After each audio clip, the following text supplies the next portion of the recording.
Hi guys, welcome back to the channel. Today what I want to talk about came from a user comment.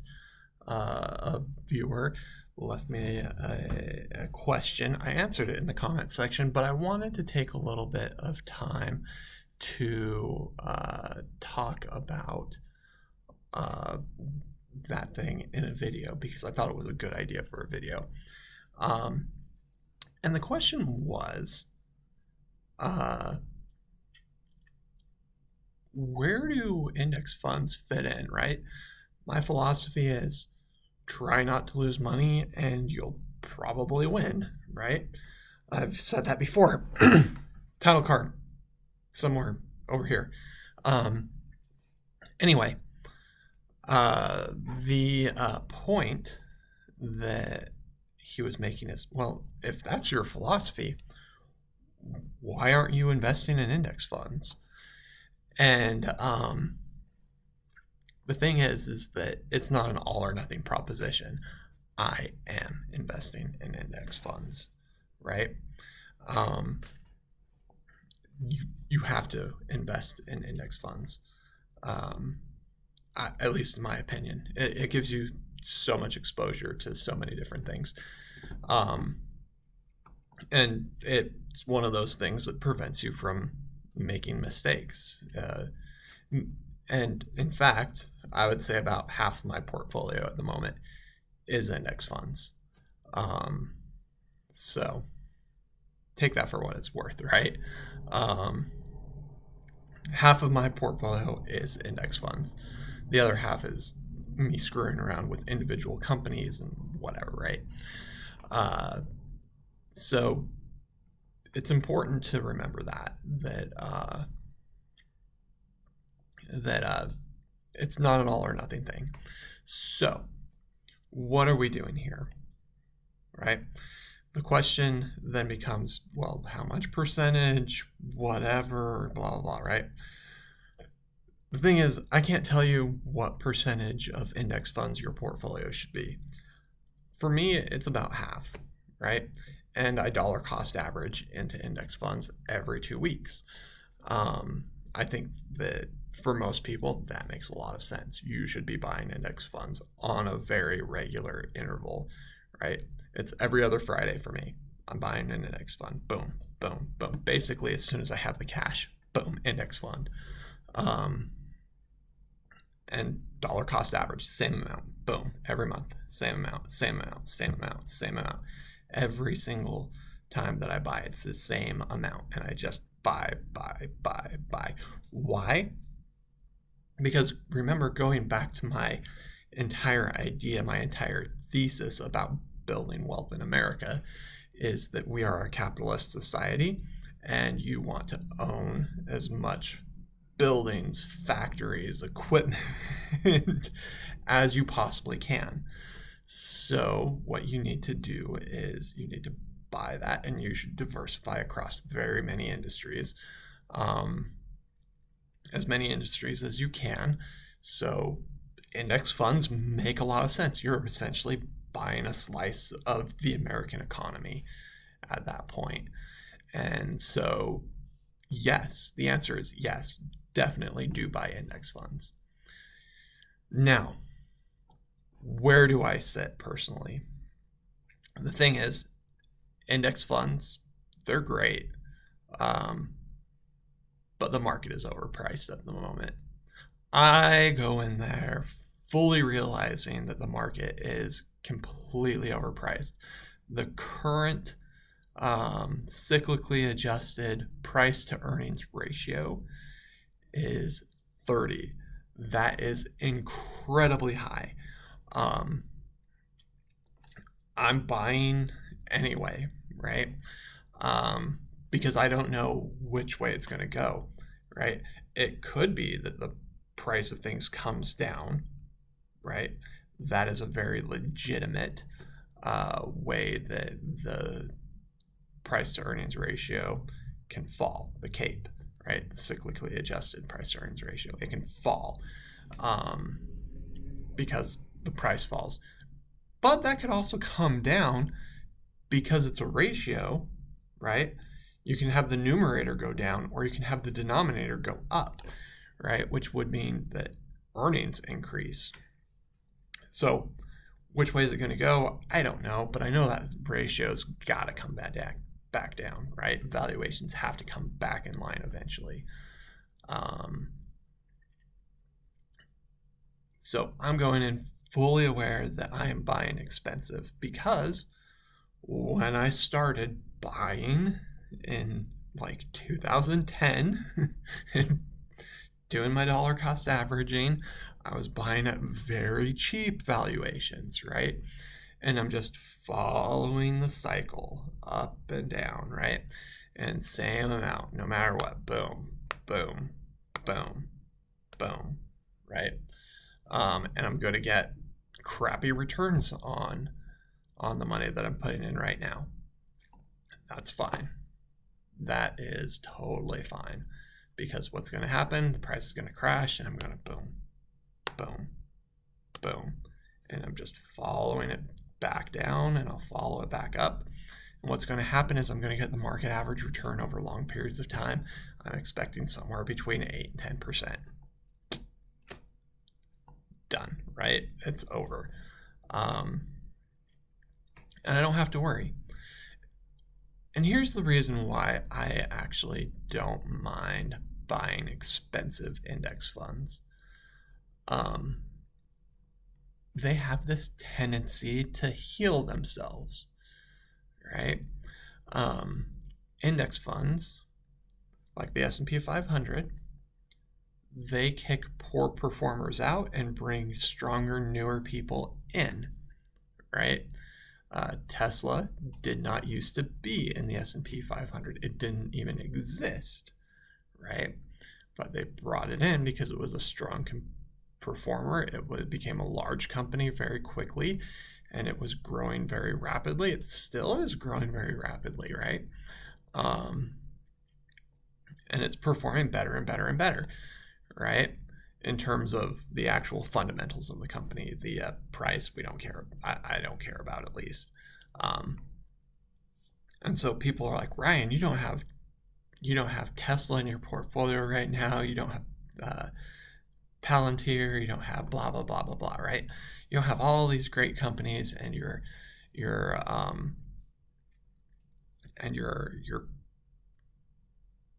sitting around waiting forever to buy these things. Here's the thing. I am buying index funds, right? I know Palantir's not in there right now. But I own some Tesla, right? It's part of the S&P 500. I own index funds. Ta-da! I'm an owner, right? It's that easy. But the thing is that as these companies grow and enter into the S&P 500, I'm going to own them. That simple. And the companies that are doing crappy and falling out of the top 500 companies in the United States, they're gone, right? I don't own them anymore, right? It kicks out the poor performers and it brings in the good performers. That's what makes index funds so hard to beat over long periods of time, because they have this automatic, robotic healing nature to them, right? They can just heal themselves. That's why I'm not terribly worried about buying index funds with a really high PE ratio. Do I think that, right now you should be dumping money in? No, of course not. It's a high PE ratio. Don't do that. But dollar cost average, right? Don't try to time the market when it comes to index funds. And then you gotta just decide, how much money are you going to put into your index funds, right? What's the actual percentage of money that you're going to be, trying to beat the market over here with, and, buying individual stocks and doing your own thing, and how much of it's going to be just, I'm an index fund investor, right? And that's all I'm going to do. You kind of have to make that choice. I personally think that, somewhere between a 25% to 75% allocation to index funds versus your personal portfolio makes a lot of sense depending on how aggressive you want to be.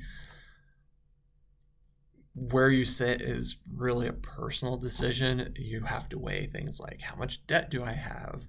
What's my insurance look like? Do I have children? Do I have a disabled child? Do I have, there are so many factors that will factor into that. How stable is my job, right? All of those things will sort of weigh on what allocation you give there. I mean, you could just go 100% down that path. That's fine. I don't have any problem with that, right? Just dollar cost average index funds, 100%. Great. I don't think that it should be zero, though, right? You should not allocate 0% of your portfolio to index funds. I don't think that's a wise choice. And here's the reason why I don't think it's a wise choice. You have a very limited a circle of knowledge that you can have in this world, right? You've only got a limited brain capacity, right? And it's probably a lot of it's being taken up just breathing. Another big chunk is, family life. That's very important. You shouldn't be all investing all the time. Family relationships, building those things, fun, all of that sort of stuff. That should take up a pretty decent chunk of your brain power, right? A good portion of your time and energy and brain power should be spent on enjoying life, right? If it's not, you're doing this wrong.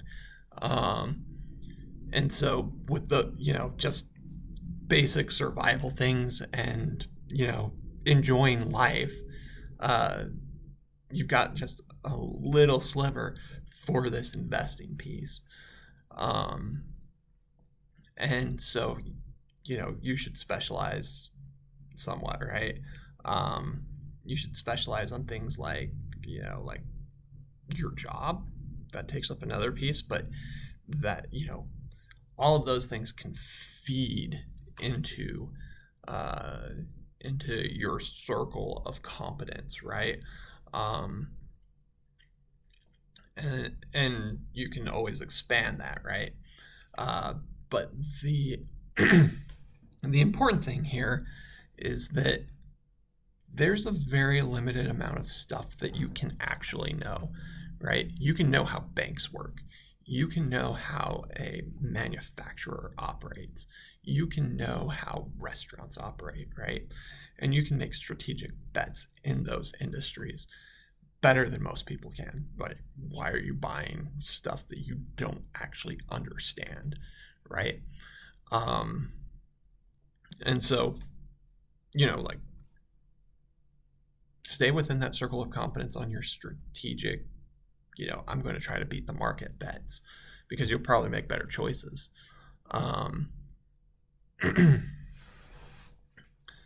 And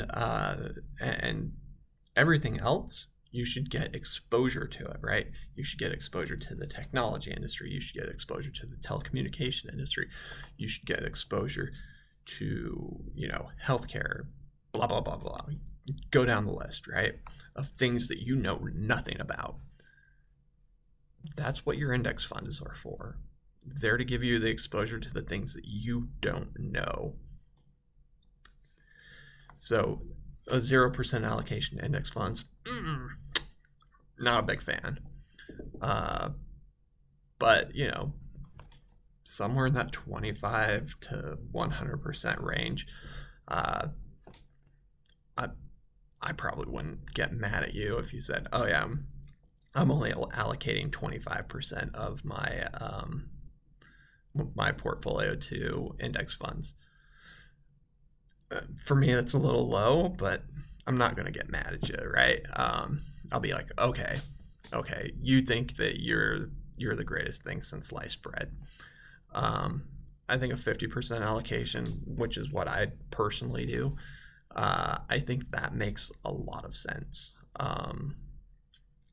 Because you think you can do a little, if you think you can do a little bit better.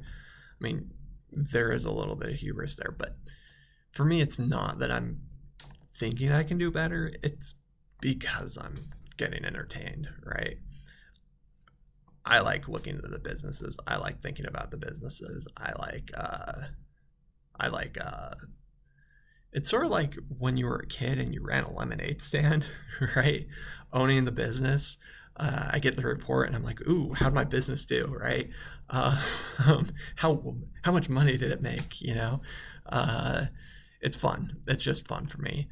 Um, I'm having a tremendous amount of fun. It's so much fun to own individual stocks.